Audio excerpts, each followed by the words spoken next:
Hey, it's Camo for Nashville Access Facebook Live, the Wagon sessions. Because we're at the Wagon and saying the word sessions after pretty much anything sounds way cooler than just saying not anything. I'm here today with two special guests, and this is pretty cool.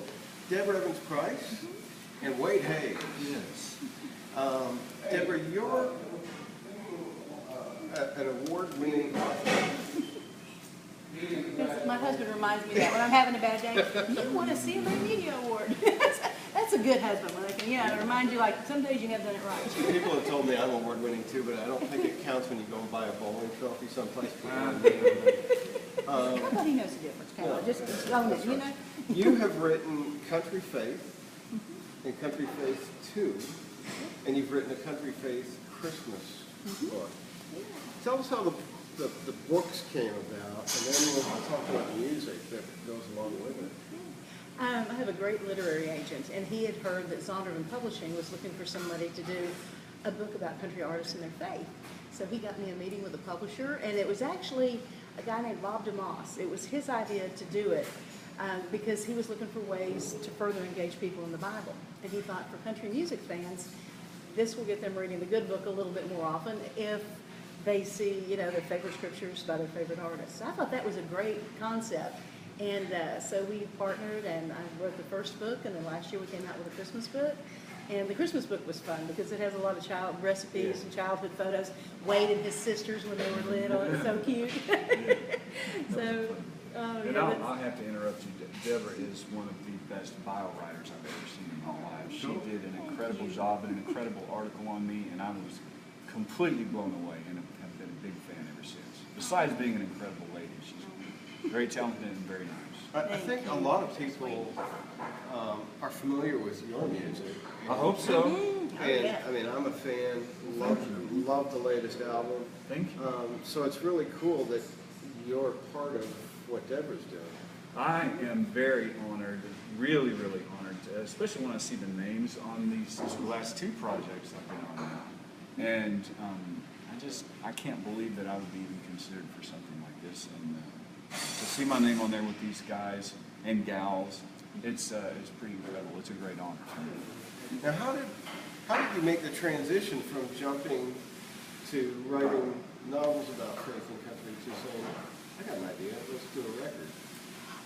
Early on in the book process, because Zondervan does a lot of like companion music with a lot of their books. And so early on in the process, we thought, we need a companion CD of artists that are in the book doing faith-based songs. So about 4 years ago, we had the first volume of Country Faith, and we followed it up with Country Faith Christmas.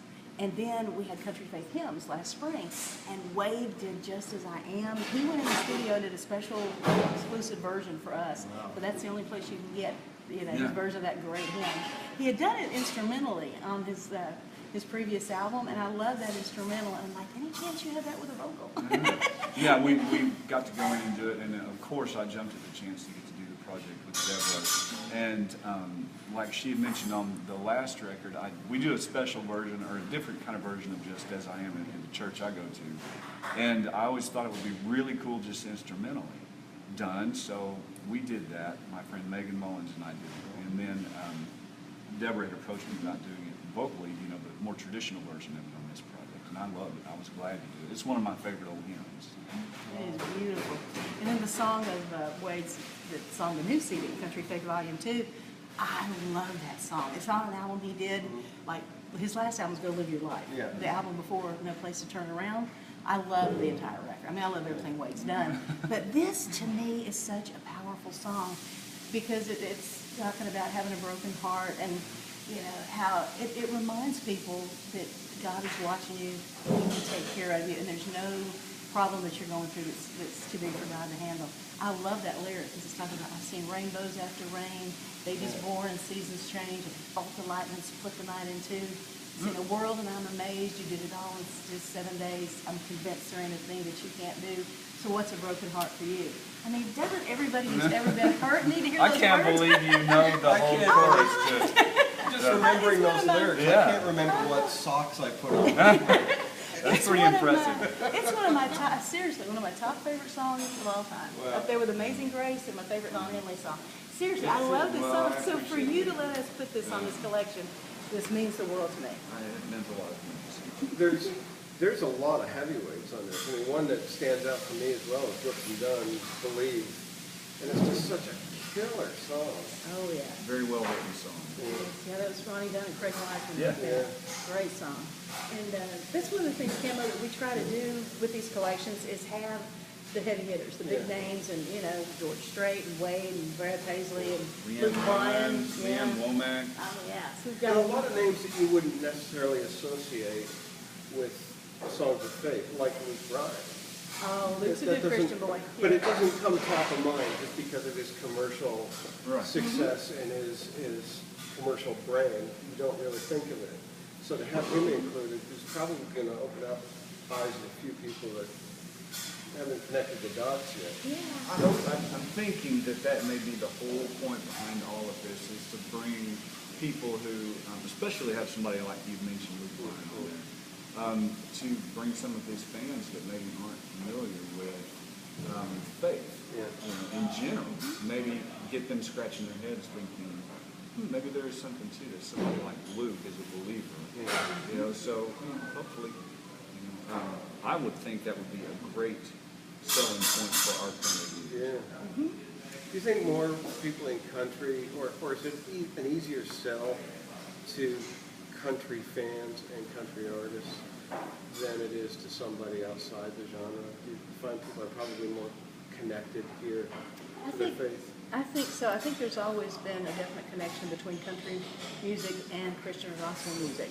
But I've covered both genres for 30 years, and one of the things that I love about what we get to do with country faith is Christian artists get to talk about Jesus all day long. I mean, that's part of their job description. But country artists don't always have a platform to share their faith, and that's one of the things that we want to do with the books and the CDs. I mean, our kind of little tagline is celebrating the heart and soul of country music. So for people that I've talked to for years about their new tour, their new album, it's great to get to talk to them about Jesus. We've talked to them about what God means to them, about what their local church does for them. So that's, of all the things that I've been blessed to do in my career, this really occupies a special place in my heart. When you're doing the books and then the CD, is it a matter of you just picking artists that you really like, or do you have to really kind of say, well, that's somebody I'm not really a fan of their stuff, but there's a good story behind it? To be honest, I pretty much start with picking artists that I know and like. But I'm always up for a good story. If it's somebody I'm not familiar with, you know.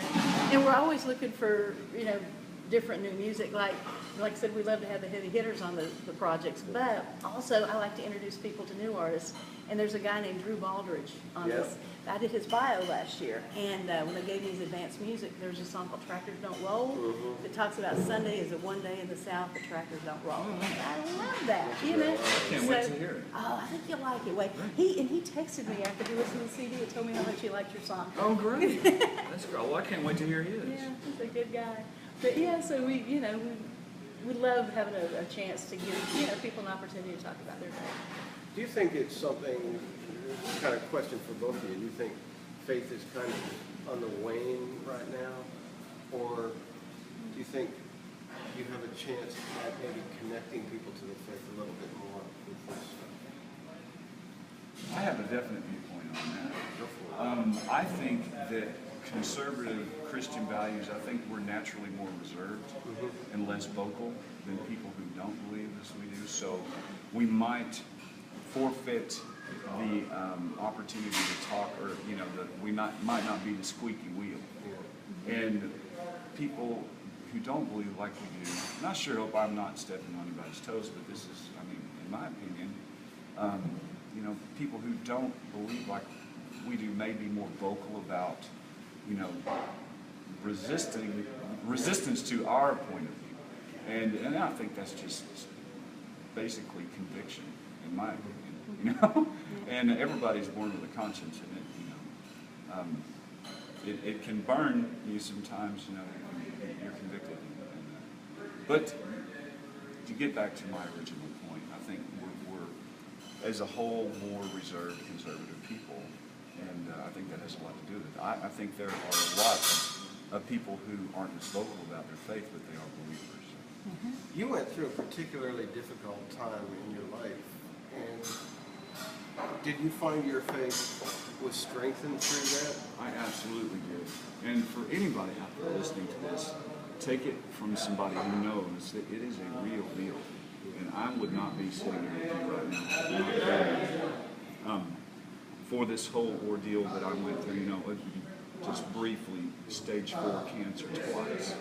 You know, basically being given a death sentence, and actually watching God work in my life, and turning His promise of Romans 8:28 to work all things to the good, those who love the Lord and are called according to His purpose.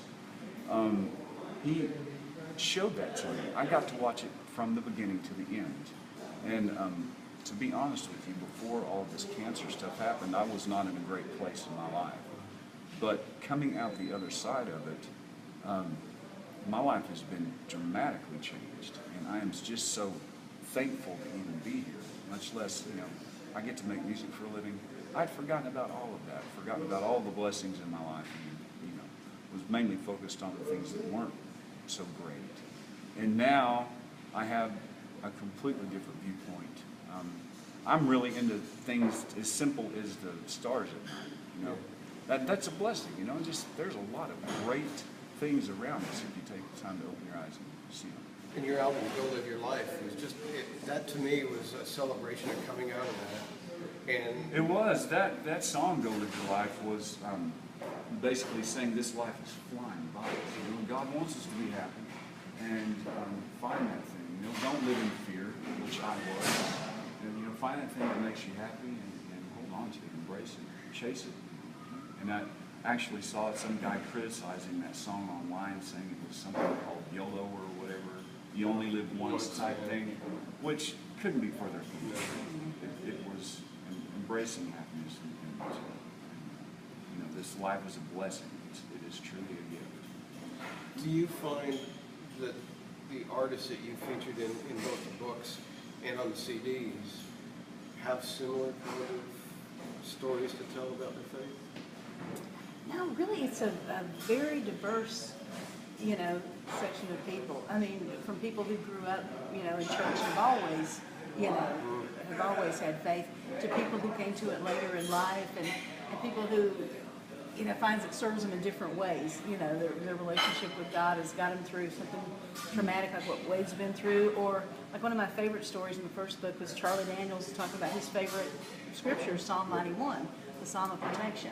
And he talked about being in a helicopter overseas going to perform for the troops, and he thought it was fireworks and they were being shot at. He was talking about reciting that psalm and how, you know, God protected him, got him through that. And I thought, boy, that is faith in action when you're being shot at and, you know, saying your favorite scripture. Wow, I'm really excited to listen to the record, and now I'm going to have to go and read the book. So I hope people will do that. The album drops tomorrow. This is Country Faith 2, Volume 2, and Deborah Evans Price, you're the author of Country Faith 1 and 2, and you hand-selected the songs. Did you actually do it by hand? Like a manual labor? Yeah, typing them in and sending them. Those are the ones. Yeah, it's. I told somebody this album feels kind of like my favorite mixtape. I just love these songs. They've all meant so much to me over the years. So to have them all like one collection like this for people is really cool. And That's great. And there are kind of two versions. There's one that you can buy, and then there's one that's available through Cracker Barrel that has some bonus tracks on it. yeah, Cracker Barrel has been the projects come out on Word/Curve, Word to the Christian market, Curve to the country market. And Cracker Barrel has been a phenomenal partner on all previous CDs. So for the new one, they have 2 exclusive tracks, American Young and Mo Pitney. Oh, cool. Yeah, I think Cracker Barrel fits into that conservative Christian. Yeah. If you're looking for anything like that, and good biscuits. Yeah, certainly. But I wanted to say really quickly, you know, I certainly hope I didn't step on any toes with my statements earlier, but and I realize it's not for everyone, you know, but it just from my point of view, I've found a better way. You know, I've been on both sides of the fence, and I'm very thankful to be where I'm at right now. I don't think it's stepping on anybody's toes, and I think, you know, everybody's personal relationship with God is different. Yeah. So it's one thing for Everybody you is and one thing for you. It's Exactly. It's, coming together and kind of understanding that. And through music is a great way to do it. it is, because I heard somebody say one time that you can go to church and you might not remember the sermon, but you can hear a 3-minute song and you'll be talking about that all week. You know, I mean, the music just has such power to impact people. And I love country songwriters writing faith-based songs because to me they come at it from a different perspective. Like Brett James wrote the Leanne Womack song, Stubborn. I love that song. And it's, you know, what you did with, you know, What's a Broken Heart for You. I just think country writers come at their faith from a different perspective. I love what Christian songwriters do, and you know, Third Day and Casting Crowns, all those great bands. I don't know, to me there's something more raw about a country writer stepping outside their norm and talking about their faith. Like George Strait, I Saw God Today. It's just such a simple song with a simple message. It's cool. Thank you both for joining us. I know y'all are busy, and we really appreciate you taking the time. Wade, it's great to meet you. We want you to come back, both of you. I'd love to. Thank you. I really appreciate you doing this. Oh, it's my pleasure. Country Faith 2 is available tomorrow. Go get yourself a copy. Wade's already opened his. I can't wait to hear it. It's going to be in the truck as soon as I get it. Thanks for watching. We'll catch you Thank next you. time.